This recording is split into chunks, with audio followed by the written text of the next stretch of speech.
gravity is a pulling force that pulls us down to the Earth, or keeps the Earth orbiting the sun. The electric force works a bit differently. It is both a pushing and a pulling force. But all forces, including the electric force and gravity, are both invisible and silent. So you cannot see or hear them, but you can see and hear the effects of these forces. I'm just going to take a minute. Anyone standing on those stairs, we have to keep those clear during the show. So if you could go up to the top or come all the way down here, please, that would be very helpful for me. Now, I would like to demonstrate the effects of the electric force for you today with the help of a brave volunteer. Do I have any brave volunteers out here in my audience? How about the back row in the white shirt? Can you come on down for me? Perfect. Let's give our volunteer a round of applause as she makes her way down here. I wish I knew this is someone Oh. All right, come on up on stage for me. Can you stand right here? What is your name? Emily, thank you very much for volunteering. Now, I picked you to be a volunteer today because you are full of electrical charges. And right now, her charges are balanced, but I was hoping that you wouldn't mind if I unbalanced those charges a little bit. Is that okay? All right, great. So now I could easily unbalance your charges with the help of this handy balloon here. If I rub this balloon on your hair, it would steal your negative charges, leaving the balloon, or it would steal your negative charges, leaving your hair positively charged. And who knows what opposite charges do? Attract. They attract, very good. So opposite charges attract, but I'm pretty sure you could rub a balloon on your head at home, right? So instead of rubbing a balloon on your head today, I am going to use a machine to test, or to unbalance your charges. So we're going to use our Van de Graaff generator. Hey guys, you remember which machine try to that was? record it from this angle? Or That really big one way back there, yeah. But I think we'll hook you up to a slightly smaller version. What do you say? Sound like a good plan? Okay, good. So I'm going to have you stand up on this block right here. And I'm wheeling over our small Van de Graaff generator. Like that? Put your hand right on the That's top why. of it. I feel like this Perfect. one's better because Now this machine works the same way as our large one does, but what I need you to do is keep your hands there and keep your I feet can where do they this are. if I So I have take that one. these, I okay? don't have to cover my All right, face great. now. Now when I turn on this machine, I'm going to put you up on the camera so we can see you very nicely. When I turn on this machine, negative charges are going to gather on top of that machine. Those negative charges are then going to be transferred into our volunteer's body. And when we have a bunch of the same type of charges, what do similar charges do? They repel, very good. So we're going to be able to see a certain part of your body pushing away from other parts of it. Are you ready? All right, I'm going to turn the machine on now. Oh, she knows it. Oh, fuck, I know. All those negative charges are gathering on top of your body. Can you shake your head back and forth like you're at a rock concert? Really, really fast. All right, so now we are starting to see what is happening when all of those charges gather on your body. Those negative charges are trying to push apart. And the only place they can push apart is inside of your hair. So what do you think of this new hairdo? Very crazy, very good. I like to call it scientific. You have a nice scientific hairdo. But if you step on down off of the block there, those charges have now returned to the ground. Your hair has mostly returned to normal, but it should go back to the way it usually is in about a week or so, okay? All right, thank you for volunteering. Let's give her a big round of applause.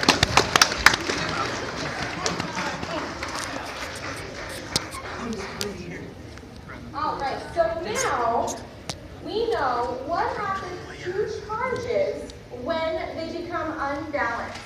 But in order for those charges to power things like our electronics, they actually need to move.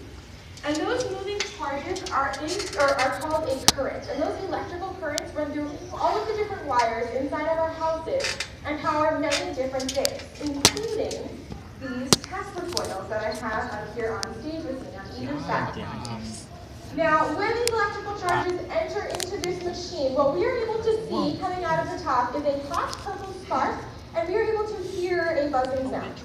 Now, I think that most of you can hear that buzzing sound, but how do we know the spark is actually hot? I mean, I know I'm telling you that it is hot, but you did just meet me, so you probably don't have much of a reason to trust me. So do you think we should do an experiment to test this out? All right, great. So I think we are going to use a balloon to test out this experiment. So now, if I were to put this balloon against our hot purple spark up there, what do you think will happen if the spark is hot? Very good. So we hypothesized that this balloon will pop. Now what I'm going to do first is I'm going to put this balloon on top of the machine with the machine off. Are you ready?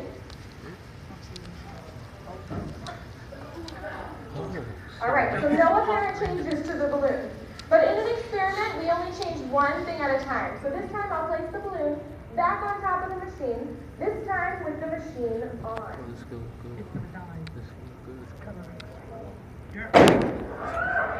Alright, so did my balloon pop? Yes, it did. So is that spark hot? Yes, it is. Now, who here is seeing electricity right now when I have these Tesla coils on? I see some hands out there. And does anyone remember me saying in the beginning that electricity is a force, and forces are invisible and silent? No. Yeah, so are we seeing electricity? No, but we are seeing the effects of the electric force. When the charges are going into that machine, their effect on the air coming out of the top of the machine is it is superheating that air. And that superheated air is actually glowing, which is why you're able to see it. And while that superheated air is glowing, it is also expanding. And as it expands, it pushes against the air next to it, which pushes against the air next to that. And eventually that air next to your eardrums is pushed against as well. So this is how you're able to hear that buzzing sound. Now this works the same way as thunder and lightning do during a lightning storm. But during one of those lightning storms, does the thunder sound like this? No, not really. It's usually a lot louder. And that's because those lightning strikes are a lot stronger. We also don't see lightning and hear thunder at the exact same time. And that's because the speed of light is a lot faster than the speed of sound. Most storms don't happen just a few feet away. They actually happen miles and miles and miles away. So we are able to see the lightning before we actually hear that thunder, because the speed of light is getting to our eyes before the speed of sound reaches our eardrums. Now you can actually count the number of seconds between when you see lightning and when you hear thunder in order to help you figure out how far away that storm is. Now, these small Tesla coils are working at a certain frequency, or a certain number of sparks per second. But if we change the number of sparks per second, we can change what that buzzing sound actually sounds like. So if we have more sparks per second, we can have a higher pitch. But if we have less sparks per second, we can have a lower pitch. So here in our theater of electricity, we can do something really cool using what we call solid-state Tesla coils. These are the ones located over here to the left of the theater. They look like they have silver donuts on top of them. And we are going to be listening to what these machines can do. But it is going to be quite loud, so I will ask that you cover up your ears for me. Yay, earphones.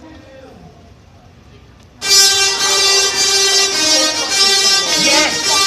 Yes! Come here, David.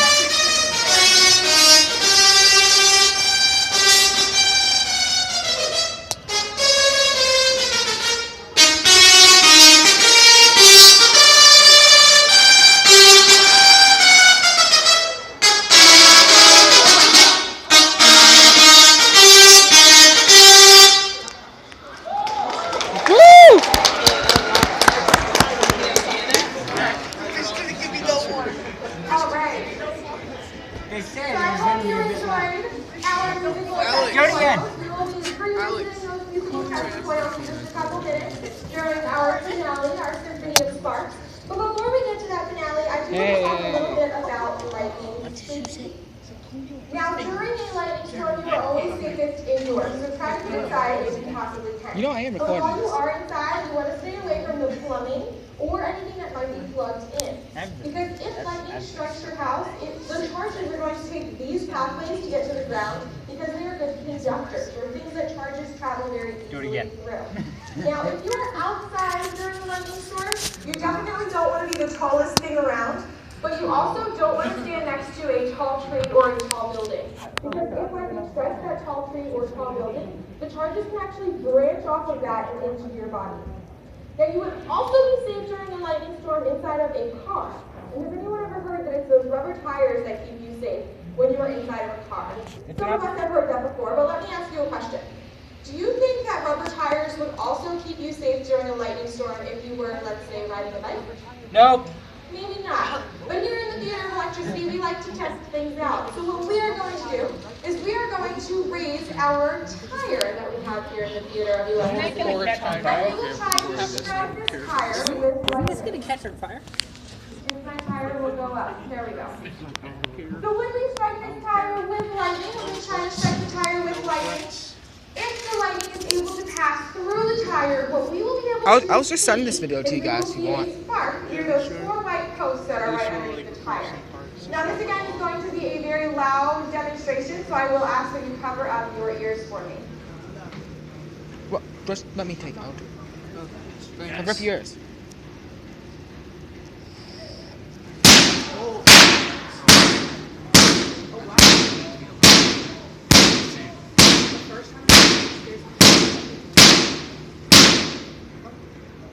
Dang it! All right. Thank you. So do you like Yep. to strike my tire? Wait, I could just record Yes, the whole thing. it is. So, it is true that rubber is a good I have 2 hands, and I have to- something that charges do not travel very easily through. But air is also a really good insulator. And by the time that lightning has struck your car, it has already traveled through miles and miles and miles and miles of insulating air. So those few inches of rubber on your tires don't really do very much to protect you. But you are still safe during a lightning storm inside of your car, and that is because of the metal frame that surrounds your car. Yep. Now, I don't actually have a car for us to use to test out this hypothesis, but I do have this lovely metal bird cage that I've now gotten into. So what we can do is we can raise this bird cage up into here, so I'm the tallest thing inside this theater, and strike this cage with lightning. Now, if the metal frame of a car keeps you safe during an outdoor lightning storm, this metal bird cage should hopefully keep me safe inside of our indoor lightning storm. What do we think? Does anyone think that I maybe have made a questionable life choice in jobs? No. All didn't hear right, what she so said. what we're going to do is I'm going to turn She said, on "Do you think I our made a master questionable life generator, choice?" and we will see how this turns out. Now, since I am much closer to our Vandergraaf generator and our indoor lightning, I will definitely be using my hearing protection, and I do recommend that you do the same. Are we ready to see what happens? Just got to get a little bit higher. All right, that should be good. Are we ready?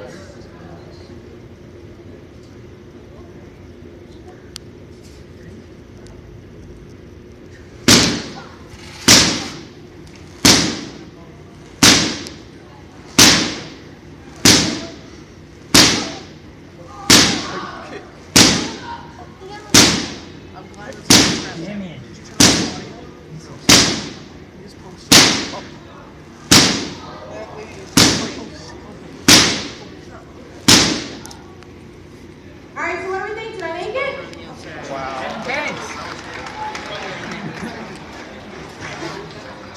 All right, so I was perfectly safe inside of my car, or inside of my bird cage, and you would be perfectly safe inside of your car during a lightning storm. And again, that is because of the metal frame that surrounds this car.